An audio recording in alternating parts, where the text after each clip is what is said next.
tayong pag-aalala, marami tayong iniisip. Maaaring nung pumunta tayo dito, malungkot tayo or mabigat ang puso natin. Pero sabi ni Paul sa Ephesians 1:18, I pray that the eyes of your heart may be enlightened, in the order that you may know the hope to which He has called you, the riches of His glory, inheritance in holy faith. Sabi nga ni Pastor sa prayer niya, alam natin na may magandang plano si Lord. Napakaganda at napakabuti ni Lord kasi alam niya na ikaw nangangailangan ka, pero inihanda na niya kung ano yung kailangan. Handa siya sagutin yung mga prayer mo, handa niya sagutin yung mga inaasahan mo. Sabi nga, kung i-open or buksan natin yung puso natin, yung mata natin, ang makikita natin yung kalwalhatian ng Diyos, yung pag-asa na ibinibigay niya sa atin, ano man ang kaguluhan, ano man ang nangyayari sa mundo, meron tayong panghahawakan, meron tayong sandigan na si Jesus, na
oras na ito, ang reason kung ba't tayo nandito is to live the name of Jesus. Wala nang iba. May alalahanin kung may problema ka, leave it to God and worship the Lord. Kung meron ka mang problema, kung meron mang kulang, kung may hindi perfecto sa lugar na ito, leave it to Jesus. And live the name of the Lord. Be the center of your worship, of your life, and this church. Walang iba kundi si Jesus.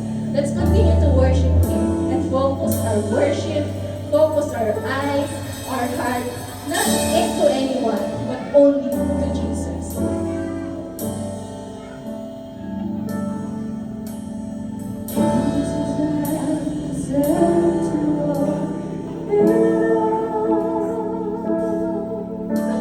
Jesus at the center of it all.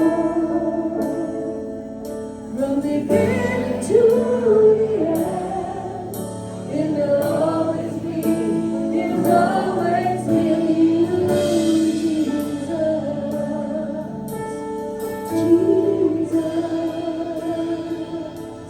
Jesus at the center of it all.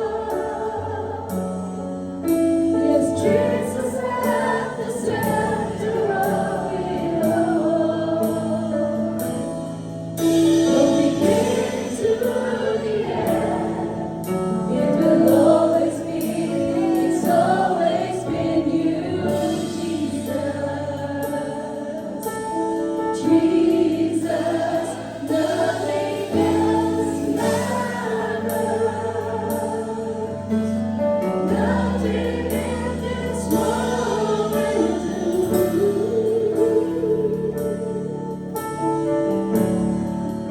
'Cause Jesus, you're the center. Everything revolves around you.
mo, lahat ng meron sa church na to, it is all about you.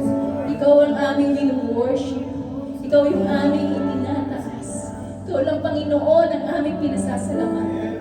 You deserve all the worship, O Lord. All the thanksgiving na pwede namin ibigay. Because from our heart, O Lord, gusto namin makarating ng heaven. Because alam namin kung ano yung inihanda mo para sa amin, O Lord.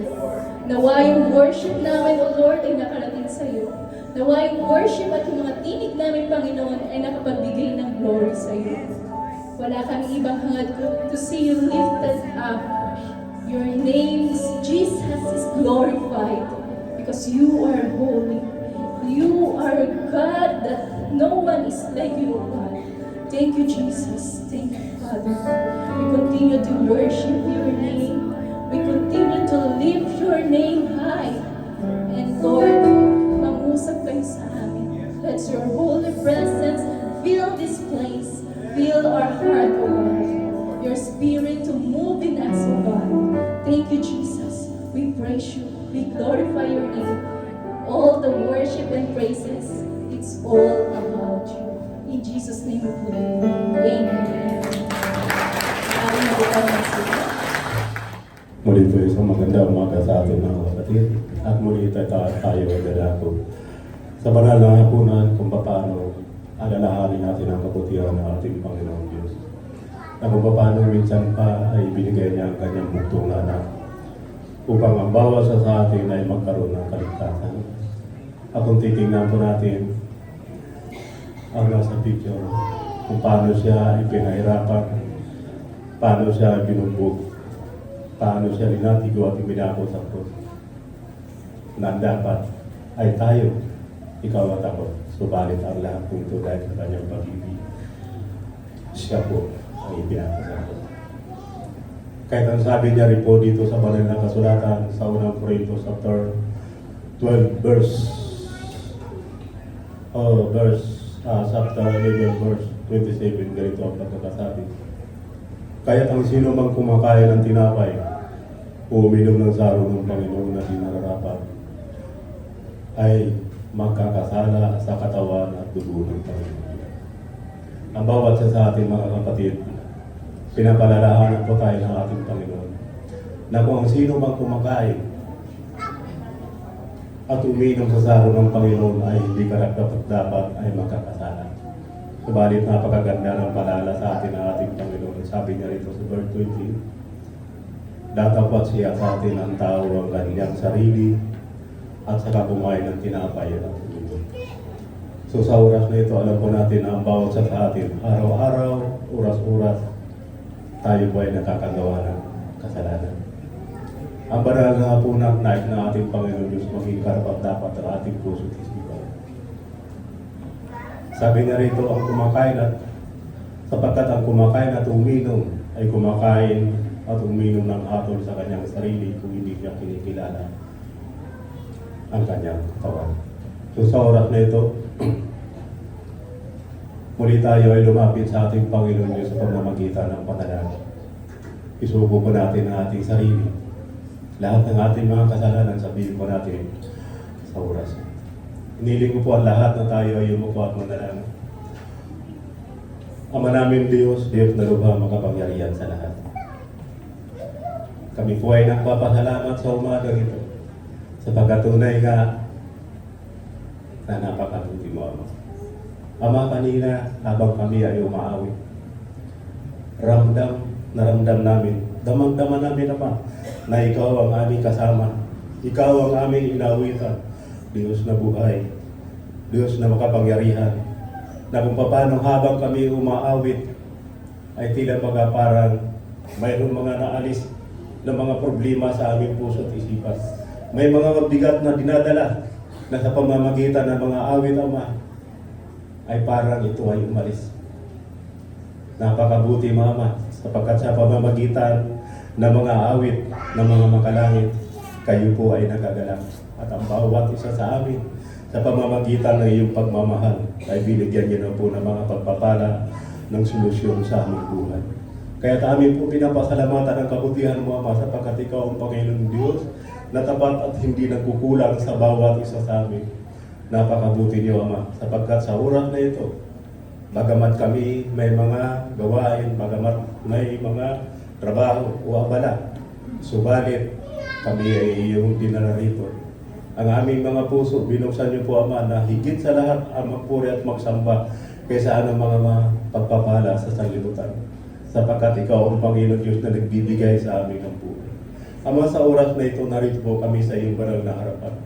Ang bawat isa sa amin may mga gawa po na kami nakasalanan araw-araw sa isip, salita at sa gawa. Hinihiling namin sa iyo, Ama, na bago namin kanin, inumin ang simbolo na iyong dakilang pag-ibig, ay patawarin niyo po kami sa aming mga kasalanan upang kami po ay maging karapat-dapat sa iyong banal na harapan. Ang lahat ng ito aming dinadalangin at pinagkapasalamat sa matamis na pangalan ni Jesus. Amen.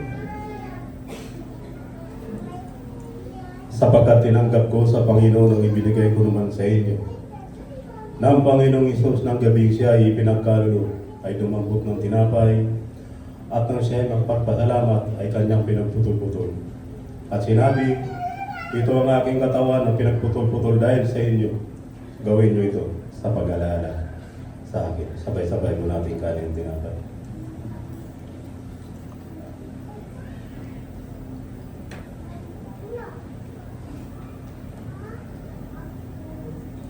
At gayon din naman, hinawakan ng sarong. Pagkatapos ng makahapunan na sinabi, ang sarong ito siya bagong tipan ng aking dugo. Gawin niyo ito sa tuwing kayo magsisinong sa pag-alala sa akin. Sabay-sabay po natin gawin.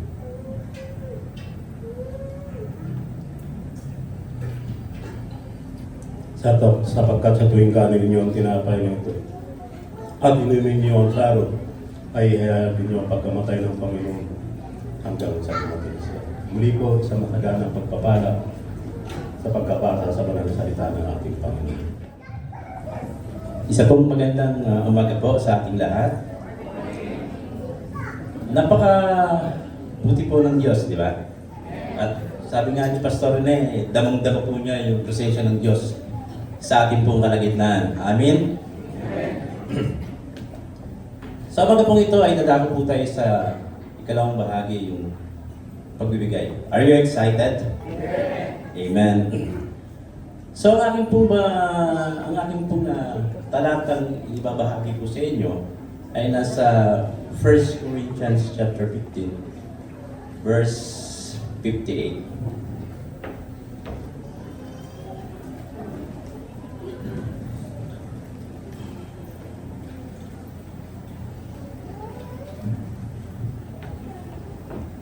Hindi ko pumabasa, masyadong maliit.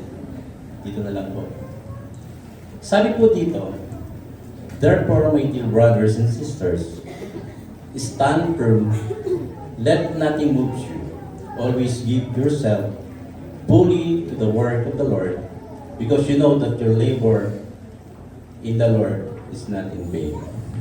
Si Apostol, kung ating pong babasahin po itong chapter na ito po ay patungkol sa resurrection ng ating Panginoon.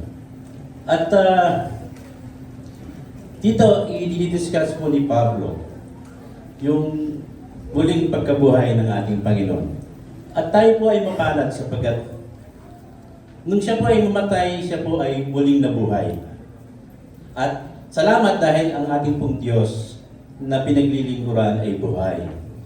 Dito po, sinabi po ni Pablo, ini-encourage po niya tayo. Sabi niya po dito, stand firm. Bakit po niya sinabi ito sa atin? Sapagkat bawat Kristiyano po ay dumadaan sa iba't ibang klaseng pagsubok. Naniniwala po ba kayo? At dapat dito po hindi po tayo nawawalan ng pag-asa. Na ang pagsubok pong ito ay ibinigay sa atin para po tayo ay lumakas. Di ba? At sabi mo po rito, let nothing move you. Always give yourself fully to the work of the Lord. Napakahalaga po na tayo po bilang mga anak niya o bilang mga anak na tumanggap sa Panginoon ay maglingkod ng totoo sa Panginoon. Sapagkat narito po, ang sabi po niya dito, because you know that your labor in the Lord is not in vain. So napakahalaga po nito sa ating pong buhay. Sapagkat kung tayo po ay naglilingkod sa Panginoon, tayo po ay lumalakas, tayo po ay nagiging active sa gawain ng Panginoon. At ang isa po rito ay yung sinasabi niya na because you know that the labor in the Lord is not in vain. Alam po niyo, meron po akong isi-share po sa inyo isang kwento na minsan napakahirap pong intindihin, no? Huwag po tayong mawawala ng pag-asa. O huwag po tayong magsawa na tumulong o gumawa ng mabuti. Sapagkat in the future, yung kabutihan pong ginawa natin ay meron pong ibabalik ang Panginoon. Yung kasaysayan po, yung kwento pong ito na magtatapos po tayo, meron pong isang mag-ama na meron pong isang restaurant at meron pong isang bata na lumapit at humingi po ng pagkain.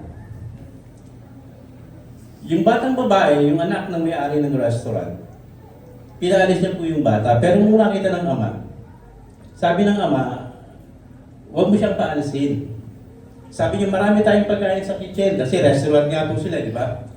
So yung bata, tinawag niya. At pagkatapos po, pinakain niya. Hindi lang po niya pinakain. Binigyan pa po niya ng baon sa pag-alis.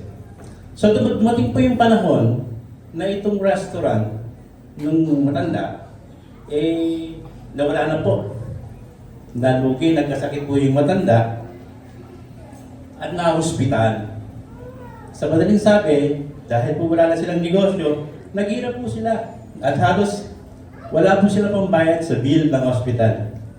Luckily, yung tao pong tinulungan nila, yung pinakain ng ama, isa palang doktor po sa hospital na kanya pong kung saan po siya naka-confine.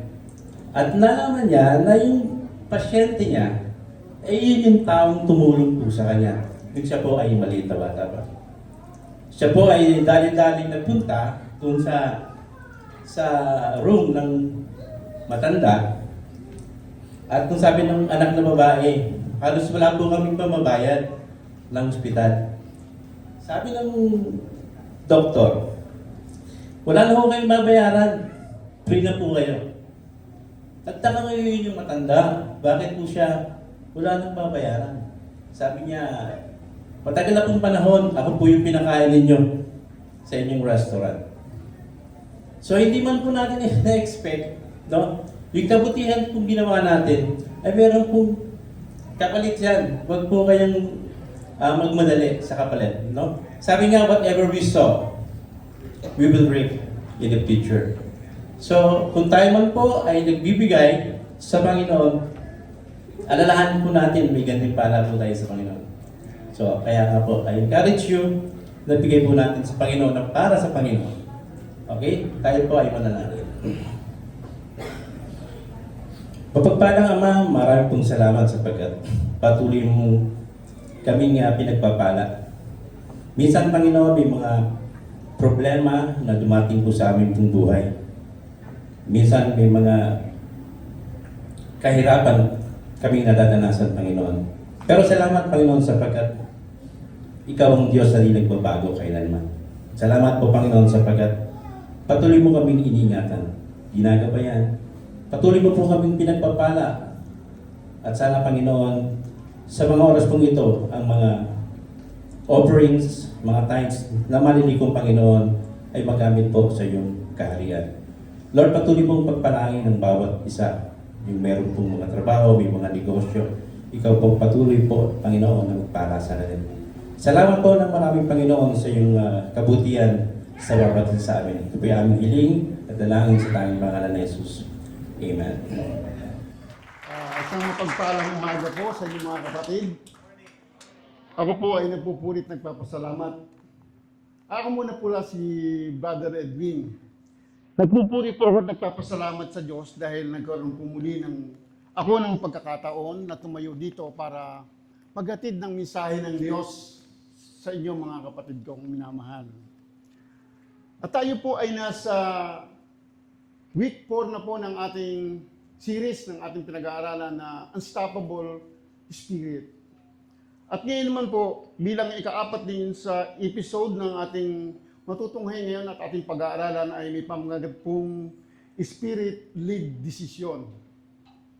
Ito po ay matatagpuan sa Roma chapter 8, verse 12 hanggang 17. Ngunit hinihiling ko po sa ating lahat na tayo po ay tumayo bilang paggalang sa pagbasa ng kanyang mga salita. Ganito po ang sinasabi, mga kapatid, wala tayong pananagutang sundin ang mga hilig ng laman upang mamuhay ayon sa katawang makalaman. Sapagkat mamamatay kayo kung namumuhay kayo ayon sa katawang makalaman. Ngunit kung pinapatay ninyo sa pamamagitan ng Espiritu ang mga gawa ng katawang makalaman, mabubuhay kayo. Verse 14 po, ang lahat ng pinapatnubayan ng Espiritu ng Diyos ay mga anak ng Diyos.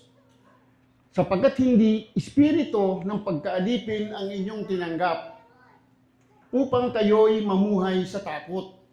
Sa halip, ang inyong tinanggap ay ang Espiritu ng pagkupkop upang kayo'y gawing mga anak ng Diyos. Kaya tayo'y tumatawag sa Kanya ng Ama, Ama ko. Verse 16 po, ang Espiritu ang nagpapatotoo kasama ng ating Espiritu na tayo'y mga anak ng Diyos. At yamang mga anak, tayo'y mga tagapagmana ng Diyos at kasamang tagapagmana ni Kristo. Sapagkat kung tayo'y kasama niya sa pagtitiis, tayo'y makakasama niya sa kanyang kaluwalhatian. Sandali po tayong manalangin. Ama naming Diyos, maraming salamat po. Kami po ay muling binigyan nyo ng mapayapang pagkakataon para kami, Panginoon, ay magsama-sama na pakinggan ang inyong mensahe at tanggapin sa aming mga puso bilang ito po, Panginoon, ay pagpapala mo at pagmamahal mo sa bawat isa sa aming naririto.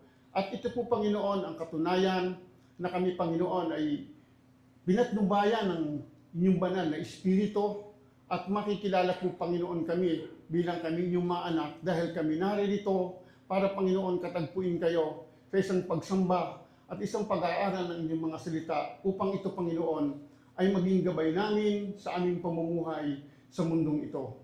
Tulungan niyo po, Panginoon, kami sa aming maririnig na mensahe na ito po, Panginoon, ay aming maunawaan at kayo po, Panginoon, ang kumilos sa bawat isa upang ito ay labis, Panginoong, maintindihan at maisapamuhay ng bawat isa sa amin.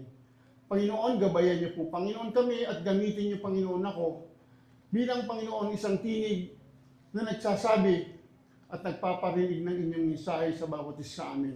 Maraming salamat po, Ama. Ito po ang aming samo at dalangin sa pangalan ni Jesus. Amen. Magsipo na po tayong lahat. Bali, ang ating pong golden text ay nasa verse 14 po. Ang lahat ng pinapatnubayan ng Espiritu ng Diyos ay mga anak ng Diyos. Sino ang nagdidesisyon sa buhay mo? Isa sa pinakamalaking hamon sa buhay ng Kristiyano ay hindi kung ano ang alam natin tama, kundi paano tayo nagdidesisyon. Araw-araw, tayong gumagawa ng desisyon. Di po ba, mga kapatid? May mga simpleng desisyon, pero mayroon ding mga desisyon na may malaking epekto sa ating buhay. Halimbawa po, dun po sa mga kabinataan at kadalagahan, maaari pong dumating sa punto nila na sila ay gusto nang mag-asawa, di po ba, mga kadalagahan at kabinataan. Yan po ay isang desisyon na mayroong malaking epekto sa bawat buhay ninyo. Kaya po, sinasabi po ito dito sa ating pinapag-aralan kasi po, yun nga po, araw-araw tayo gumagawa ng desisyon at ito po ang desisyon na kinakailangan natin na hingin ang gabay ng banal na Espiritu. Amen po ba? Bilang naman po sa bawat sa atin ngayon na gustong mag-ministry, gusto niyo po bang mag-ministry kay Lord? Amen. Ito po ay isa ring pagdidesisyon na may malaking epekto sa buhay natin ngayon at doon po sa buhay na walang hanggan. Ganon din po yung reality ng ating buhay sa ating mga pamilya. Meron po na dumadating sa ating mga pamilya na dapat nating harapin mga problema. Ito po ay hindi rin basta pagdidesisyon o sa ating sarili nating bibigyan ng solusyon.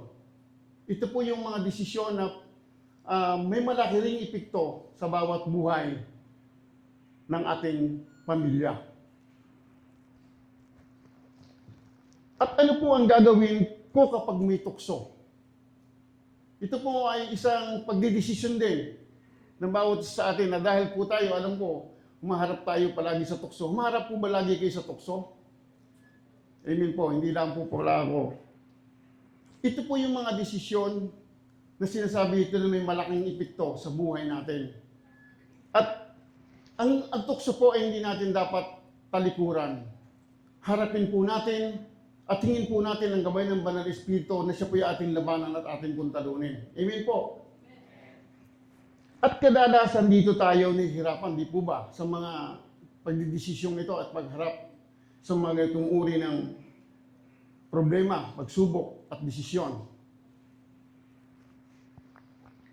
Minsan alam natin ang tama pero hindi natin ginagawa. Minsan alam natin ang kalooban ng Diyos pero mas pinipili natin ang gusto natin.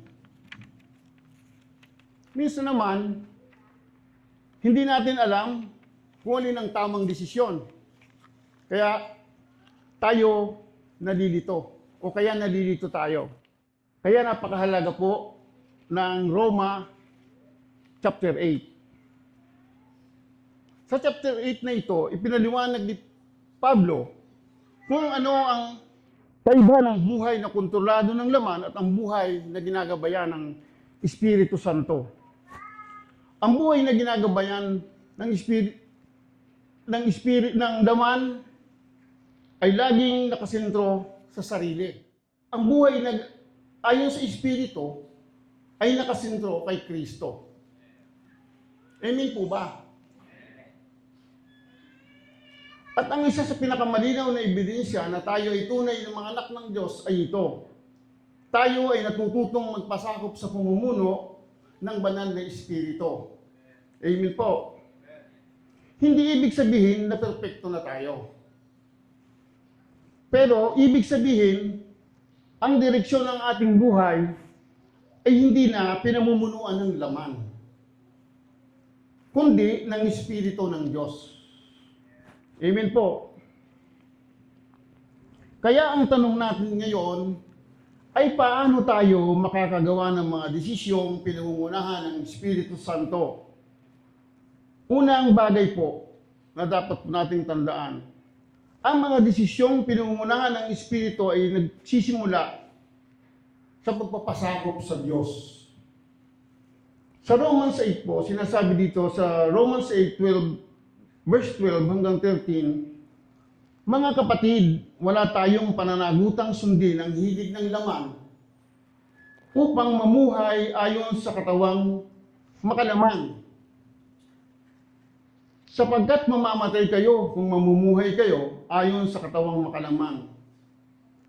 Ngunit kung pinapatay ninyo sa pamamagitan ng Espiritu ang mga gawa ng katawang makalaman, ay mabubuhay kayo. Ano po ang sabi? Wala tayong pananagutang sundin ang hilig ng laman. Maliwanag po mga kapatid. Napakagandang katotohanan po ito. Bago tayo makakilala kay Kristo, para tayong alipin ng kasalanan. Kapag nagalit tayo, susunod tayo sa galit, di po ba? Kapag natukso tayo, susunod tayo sa tukso. Yan po yung kalimitan nangyayari sa atin. nung wala pa tayo sa paggabay ng banal na Espiritu. Amen po ba? At kapag nainggit, pride, kayabangan, madalas wala tayong laban. At aminado po ako diyan. Isa po ako. Pero sabi ni Pablo, hindi na tayo obligadong sundin ang laman. Hindi niya sinabi na wala ng tukso at hindi rin niya sinabi na wala ng laban. Pero sinabi niya, wala nang kapangyarihan ng laman para kontrolin ang buhay ng isang mananampalataya. Naniniwala po pa kayo dyan? Amen po. Ibig sabihin, sa tulong ng Espiritu Santo, may kakayahan na tayong pumili ng tama. May kakayahan na tayong magsabi ng no sa kasalanan. At yes naman sa Diyos. Amen po. Natanggi na po tayo sa kasalanan. Ang problema, maraming Kristiyano ang gusto ng blessing ng Diyos, pero ayaw isuko ang kontrol ng buhay nila. Gusto nilang si Jesus ang Savior nila, pero sila pa rin ang driver ng kanilang buhay. Kaya kadalasan po ay hindi po tayo nagiging success. Minsan na i-slide tayo, nababangga tayo. Pero hindi ganyan ang Spirit lead life. Yun po ang buhay na ginagabayan ng banal na Espiritu. Kapag pinumumunuan tayo ng Espiritu, natuto tayong sabi ng Lord, hindi ang gusto ko, kundi ang gusto mo. Amen po. Dapat po ganun tayo. Sabi ni John Stott, ang tanda ng mga anak ng Diyos ay hindi ang pagiging perfecto, kundi ang pamumuhay na ginagabayan ng Espiritu Santo. Amen po. Hindi pagiging perfecto ang ebidensya ng pagiging Kristiyano. Yun po, baka tayo nagkakamali ng akala. Makaakala po natin, pag Kristiyano na tayo, perfecto na po tayo. Ang ebidensya ay ang patuloy na pagpapasakop sa pamumuno ng Diyos. Yun po yung dapat lamang nating pinanghahawakan. Hindi po ang pagiging perfecto. Sabi po ito po ay application. Bago ka gumawa ng anumang mahalagang desisyon, itanong mo ito sa sarili mo. Ang gagawin ko ba ay ayon sa salita ng Diyos? At ito ba ay makapagbibigay luwalhati kay Kristo? Ito ba ay bunga ng pananampalataya o bunga ng emosyon? Dahil ang spirit de desisyon ay nagsisimula sa pagsuko. Mali ikalawa pong punto na bagay na dapat nating tandaan. Ang mga desisyong pinangungunahan ng Espiritu ay nagmumula sa ating pagkikilanlan bilang mga anak ng Diyos. Yun daw po yung pagkilala sa mga tunay na anak ng Diyos. Sabi po sa Romans 8 verse 14, ang lahat ng pinapatnubayan ng Espiritu ng Diyos ay mga anak ng Diyos. Napakahalaga ng talatang ito.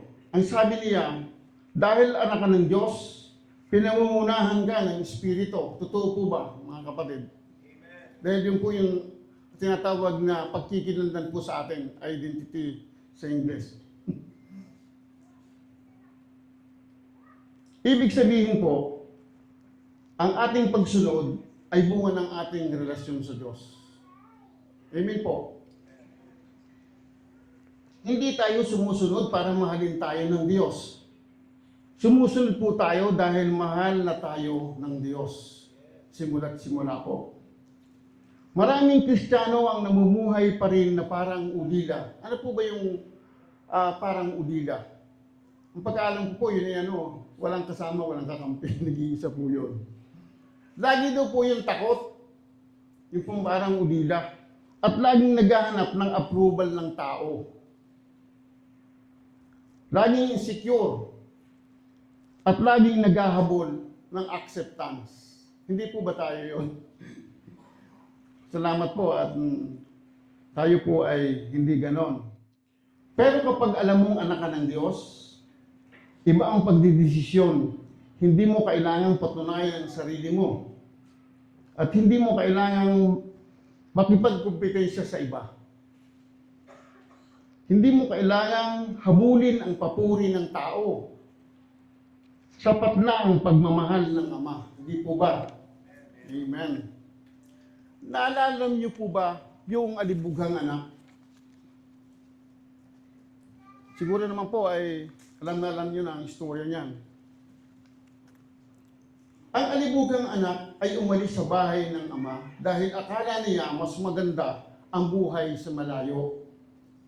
Pero habang lumalayo siya sa ama, lalo siyang nawalan. Nang bumalik siya, doon niya muling naranasan ang pagmamahal at pagtanggap ng kanyang ama. Ganyan din tayo kung minsan. Kapag nakakalimutan natin kung sino tayo kay Kristo, gumagawa tayo ng maling desisyon. Pero kapag naaalala natin na tayo ay mga anak ng Diyos, nagiging malinaw ang ating direksyon. Amen po. Hindi lang natin alam na may Diyos. Alam natin na mayroon tayong Ama. At malaking bagay iyon sa ating pagdidesisyon. Kapag may desisyon gagawin, ito po, application po ito. Kapag may desisyon kang gagawin, itanong mo ito sa sarili mo. Ang pagpiling ito ba ay bagay sa isang anak ng Diyos? Dahil ang ating identity ay dapat makita sa ating choices. Bali, ikatatlo pong punto na dapat po nating tandaan. Ang desisyong pinungunahan ng Espiritu ay nakatuon sa eternal na pamana. Sabi po sa Romans 8, verse 16 hanggang 17, ang Espiritu ang nagpapatotoo kasama ng ating Espiritu na tayo'y mga anak ng Diyos. At yamang mga anak, tayo'y mga tapagmana at kasamang tagapagmana ni Kristo. Sapagkat kung tayo'y kasama niya sa pagtitiis, tayo'y makakasama niya sa kanyang kaluwalhatian. Amen po. Dito, itinataas ni Paul ang ating paningin. Ang mundo ay nakatingin sa ngayon.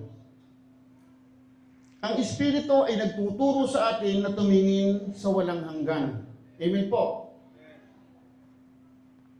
Ang mundo ay nagsasabing, anong makukuha ko ngayon?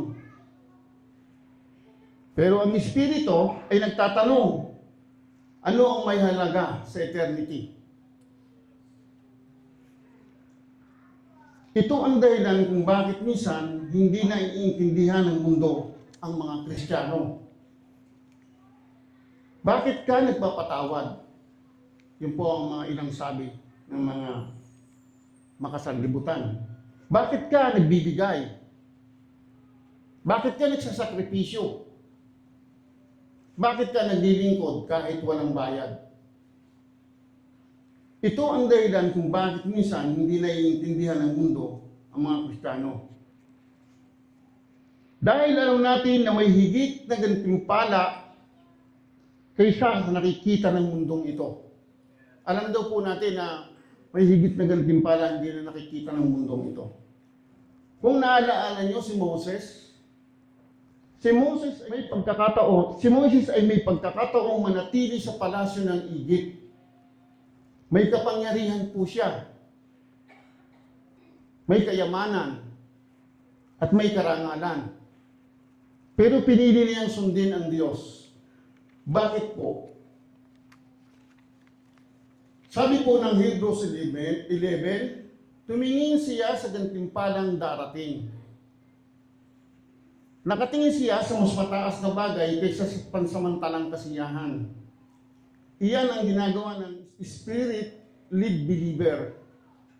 Hindi lang siya tumitingin sa kasalukuyan. Nakatingin siya sa eternity. Ano po ba ang eternity? Yun po yung walang hanggan nating buhay. Tama po ba? Amen. Sabi ni Warren Wiersbe, ang tunay na Kristiyano ay hindi lang nabubuhay para sa ngayon. Nabubuhay siya para sa walang hanggan. Amen po. Ano po ang ating dapat gawin? Kapag daw tayo may malaking desisyon sa buhay mo, itanong mo, mas mapapalapit ba ako kay Kristo dito? Makakatulong ba ito sa aking spiritual growth? May halaga ba ito sa eternity? Dahil ang spirit-led decision ay hindi nakabase sa convenience kundi sa eternal perspective. At bilang po pagtatapos, bilang po pangmakas, meron po dito mga katanungan na dapat po nating palagan. At ito po ay dapat nating intindihin kung alin po ang dapat nating sinusunod. Ito po yung katanungan bilang pagtatapos. Sino ang nagdilid sa buhay mo? At sino talagang nagdidikta ng mga desisyon mo? Ang laman ba? Ang emosyon ba? O ang pressure ng tao? O ang banal na espiritu? Ang Christian life ay hindi lamang tungkol sa pagpunta sa langit balang araw. Ito ay tungkol sa paglakad kasama ang Diyos sa araw-araw. Amen po. At habang natututo tayong magpasakop sa Espiritu Santo, natututo rin tayong gumawa ng mga desisyong nagbibigay luwalhati kay Kristo. Tandaan po natin, hindi man laging madali, hindi man laging komportable, pero lagi pong tama. Tandaan po natin yun. At lagi may pagpapala. Yan po at maraming salamat po. Tayo po ay manalangin. Dakilang Diyos at Ama namin, maraming salamat po sa maigli ninyong salita. Pero Panginoon, meron po kayong sinasabi sa aming mga narinig na ito. Nasimula po Panginoon nung tanggapin namin kayo at hanggang sa kami nagdesisyon na makipag-isa sa Panginoong Hesus sa kamatayan, pagkalibing at muling pagkabuhay, Panginoon. Alam namin, Panginoon, na kayo ay gumagabay sa amin hanggang sa kayo ay naninirahan, Panginoon, sa bawat isa sa amin na tumanggap sa Panginoong Jesucristo. Hinihingi po namin, Panginoon, ang inyong gabay, inyong pagpatnubay, ang inyong kahabagan sa bawat isa sa amin. Alam niyo po, Panginoon, kung sino ang bawat isa sa amin. Tulungan niyo po, Panginoon, kami na maipanindigan namin ang pagkakakilanlan po namin sa aming buhay. Tulungan niyo po, Panginoon, kami na lubusan na kaming magpasakop at sumuko, Panginoon, sa inyo. Tulungan niyo po, Panginoon, kami sumunod sa gabay ng banal na Espiritu, Panginoon, na siyang nananahan sa bawat isa sa amin. Tulungan niyo po, Panginoon, kaming itakwil na namin o talikuran na namin ang mga makalamang gawain, Panginoon. Wala po, Panginoon, kaming maikukubli sa inyo. Pero sa pagkakataon pong ito, Panginoon, alam namin na nangungusap kayo sa bawat isa sa amin. Alam namin, Panginoon, na kayang-kaya namin magdesisyon na kami, Panginoon, ay sumunod sa inyo at magpasakop. Dahil alam namin, Panginoon, na ang mundong ito ay nasa gitna na po, Panginoon, ng mga pangyayari na hindi ka nais-nais sa buhay namin, Panginoon, at sa buhay ng bawat tao, at sa bawat bansa at bawat lugar, Panginoon. Tulungan niyo po, Panginoon, kami na makamumuhay ng tanging aming sinusunod ay ang inyong banal na Espiritu sa aming mga desisyon. Bigyan niyo po, Panginoon, kami ng katatagan. Bigyan niyo po, Panginoon, kami ng tapang na patuloy, Panginoon, na kami ay magbahagi ng inyong salita at sa ganoon ay marami pa, Panginoon, ng maligtas. Marami pa, Panginoon, ang magdesisyon na kayo po, Panginoon, ay tanggapin at sundin. Marami pa po, Panginoon, ang magdesisyon na sumuko, Panginoon, sa inyo. Dahil, Panginoon, sa kabilang mga pangyayaring ito po ay tanging nakahula sa banal na kasulatan. Patatagin niyo po, Panginoon, ang bawat mananampalataya na nasa iba't ibang lugar na ngayon, Panginoon, ay nananatili pa rin, Panginoon, sa nasusunod ay ang buhay nila. Tunay nga po, Panginoon, na sa oras na ito, alam namin na nasa kalagitnaan niyo kami, Panginoon. Hiningi po namin, Panginoon, ay yung awa at habag sa bawat isa na kami po, Panginoon, ay yung pangunahan, ilid niyo po, Panginoon, kami sa aming araw-araw na buhay. Gayong, Panginoon, na hindi po, Panginoon, ang pagiging Kristiyano ay isang araw lamang, kundi, Panginoon, ito ay araw-araw na kami, Panginoon, ay haharap sa pakikipagbaka at pakikipaglaban hanggang sa, Panginoon, pagbabalik ninyo. Kaya, Ama, sa gabay ng inyong banal na Espiritu, Panginoon, kami, Panginoon, ay umaasa. At alam namin, Panginoon, na nakakaya niyo po, Panginoon, gawin sa bawat isa sa amin na kami po, Panginoon, ay maging matatag upang kami makapagtiis. Maraming salamat po, Ama, sa inyo po, Panginoong paggabay sa oras na ito. Ito po ang aming samo at dalangin sa pangalan ng inyong anak na si Jesus. Amen. Maraming salamat po.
Tayo muli ay lumapit sa ating Panginoon sa ating pagwakas na panalangin.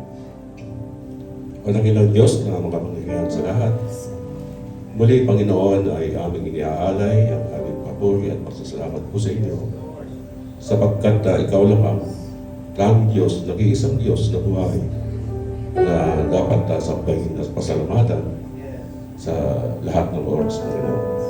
Lord, maraming salamat sa iyong mga pag-iingat, sa iyong mga gabay, sa iyong mga pagbibigay sa amin ng aming mga pangangailangan. Dahil kung wala yung Panginoon ay wala kami dito na nagsasamba at pupuri po sa inyo. Lord, maraming salamat sa iyong presensya at naway ang aming gawain sa araw na ito, Panginoon, ay naging mabangong samyo po sa inyong harapan. Lord, maraming salamat din, Panginoon, sa mensahe mo na naihayag sa umagang ito. Nagpapasalamat po kami sa gift of the Holy Spirit na gumabay sa amin, who guide us in truth and wisdom.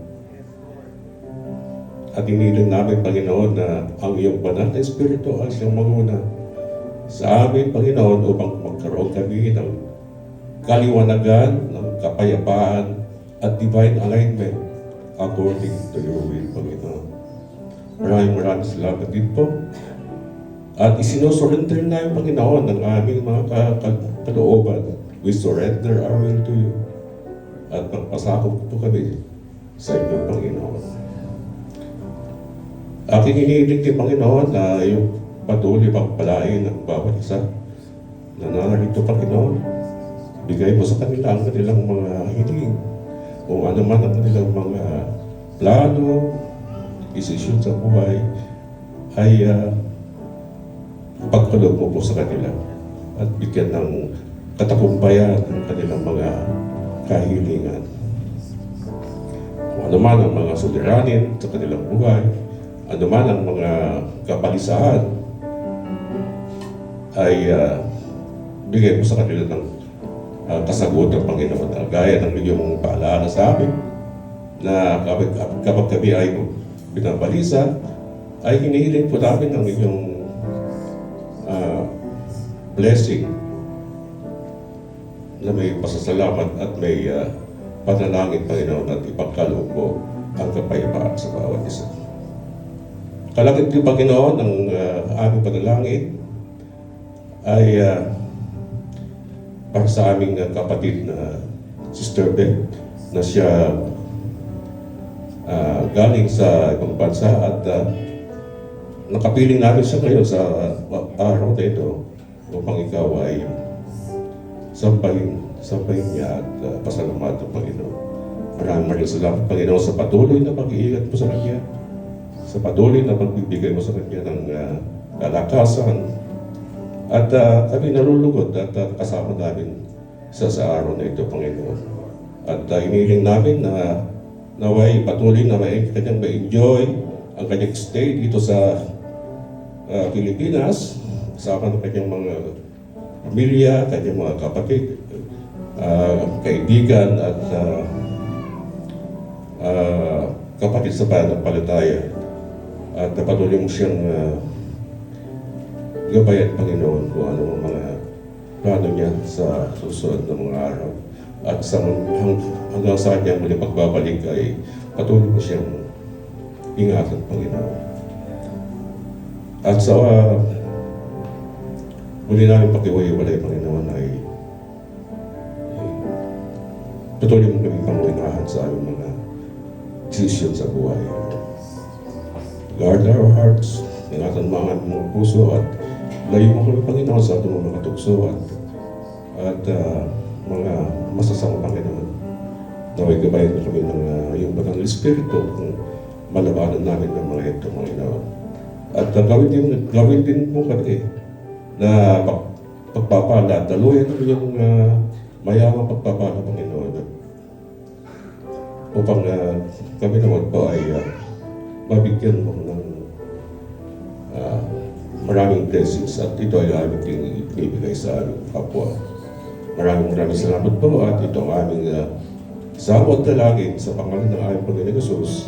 Amen.